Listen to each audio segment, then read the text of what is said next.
Thank you to everyone, and it's great for everyone to be here today. It's an absolute pleasure for Knight Frank to host the Susie Lamplugh Trust and all our speakers. I'm Chief People Officer here at Knight Frank. I've been here around 2.5 years. And this is my first actually event with the Susie Lamplugh Trust, but I was 15 when Susie disappeared. And I remember that. I remember that feeling in that summer as a young girl growing up.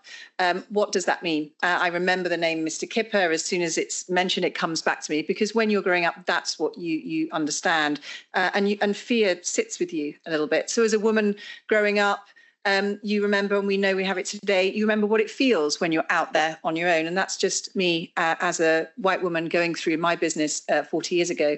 My kids are now roughly the age that Susie was when she disappeared. They're all in the workforce. They range between 21 and 29, 3 girls and 1 boy.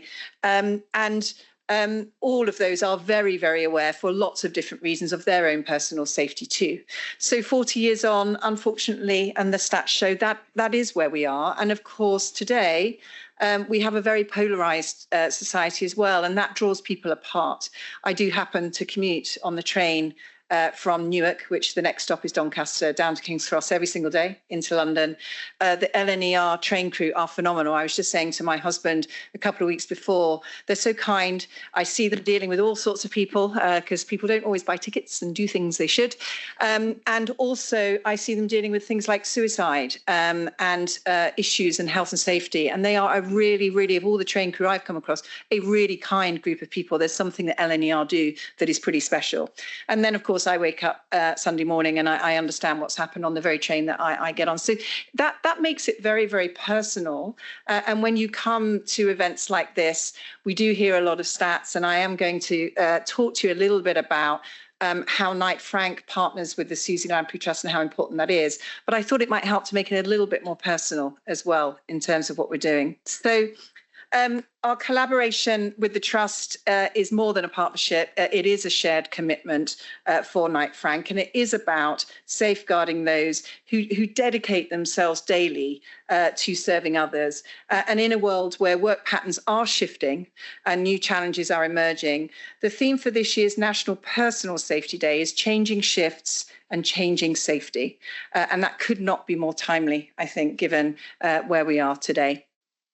So we must acknowledge a fundamental truth, unfortunately, that personal safety is not experienced equally. We have here too a number of employee resource groups, as most of you will do in your employers here at Knight Frank. And with a lot that's going on, a lot of our conversation internally is about creating safe spaces where they may not feel safe. Not only in the workplace, that is my accountability to work with them all, but of course, traveling to and from the workplace. And we do have in real estate people that are in work over the weekends and in London, and that does create worries for them. And they share those worries and fears.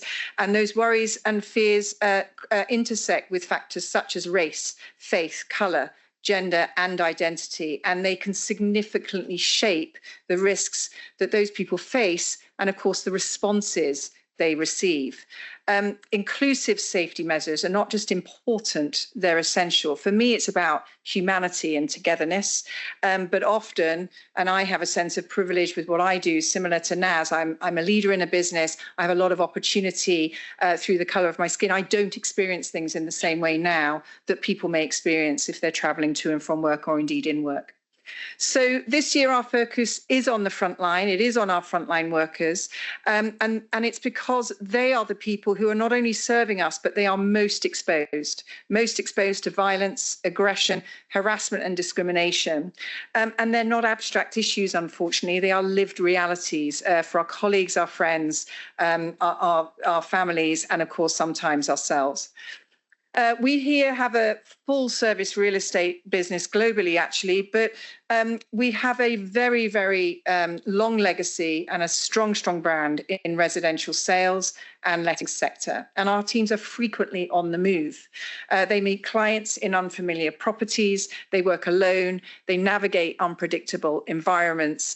And for staff from minority backgrounds, and part of our ambition here at Knight Frank is to increase access to real estate. It's a very lucrative career. So if we can increase access through social mobility and into different ethnicities, that is a good thing.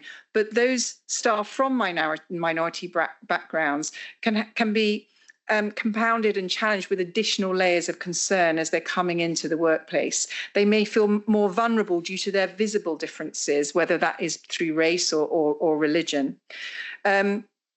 They may feel more vulnerable because of their sexual identity in today's world, and the list will go on. And that makes personal safety not just a matter of compliance at all, but it really is a cornerstone of the employee experience today. And as I say, for me, it's about human beings. It's about bringing people together. And to that, you need to understand who people are in your workplace and what they may go through that you may not see. So why does personal safety matter so deeply? It is about avoiding harm. It is about empowering people to work with confidence and dignity, knowing they are supported and protected no matter who they are. And just to give you a little bit of a definition that the Susie Lamplugh Trust provide, personal safety is an individual's ability to go about their daily lives free from threat or fear, or psychological, emotional, or physical harm, which is a really nice definition. But again, when you read it, you think, well, of course, that should be the way it is. So we've heard some stats. I'll share a few more sobering statistics from my own industry. Over 30% of estate agents will report that they experience some form of verbal abuse during property viewings. Some of these are rooted in bias and discrimination. Nearly a quarter feel their safety is compromised while working alone, and it can be intensified by perceived or actual threats based on race, faith, colour, or gender identity, or fear from what may be happening on the outside world. And more than half of estate agencies may lack a formal lone worker policy. And even when those policies exist, it's not just having the policy, it's having the ability to speak up and say, actually, I would like something or have something like People's Safe offer to support any worker. So we do believe in collaboration at Knight Frank. It is one of our values. And we collaborate often not only with the Trust, but with our industry peers where we can, because it is an industry, as I said, that can really drive real value for the UK and the global economy. And everybody has a right to be in that industry and free from fear and safety. For us, we've issued our code of conduct. We've reviewed our lone worker policies. We have invested in personal safety training. We are also piloting technology and trying to foster those open conversations. We do not always get it right. As I say, I do have people coming to talk to me through our ERGs. The world is really challenging right now and things happen. And as an employer, like, well, how do I respond to that?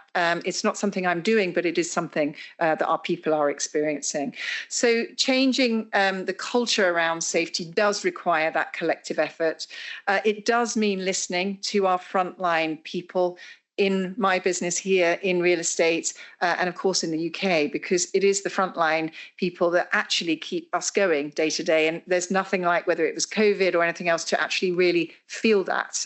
Some of us work in much more privileged environments than they do, but they are here to support us. And we have to challenge, thank you, Naz, this normalization, perhaps, of aggression and harassment. We talk a lot about allyship here, just having the confidence to stand up. And I notice on the tube and the trains now, just little tips that can help a bystander say, are you okay? Just by saying, where are you going? What's your next stop? And you can do those things in the workplace too. So as we look ahead, let's ensure that personal safety truly reflects the diversity of our workforce and the realities all of us face. I believe in embedding that through inclusion. It's really, for me, what inclusion is about, and our DEI approach is about. And it is about safety, it's about trust, and it's about strengthening collective well-being. Everyone has the right to feel safe at work every single day. no matter who they are. And here today is our opportunity to learn from each other, share some best practice. We've got a great panel coming up where you're going to come and share some of that to drive meaningful change. Stories matter. We share a lot of stories here at Knight Frank because it provokes thought, it provokes conversation, it provokes dialogue, and that does provoke action. So thank you once again for being here. It's an absolute privilege to host you all. And I'll leave you with, let's work together. That theme of changing shifts, changing safety for all our frontline workers, committing to a future where every shift means a safer shift. Thank you very much.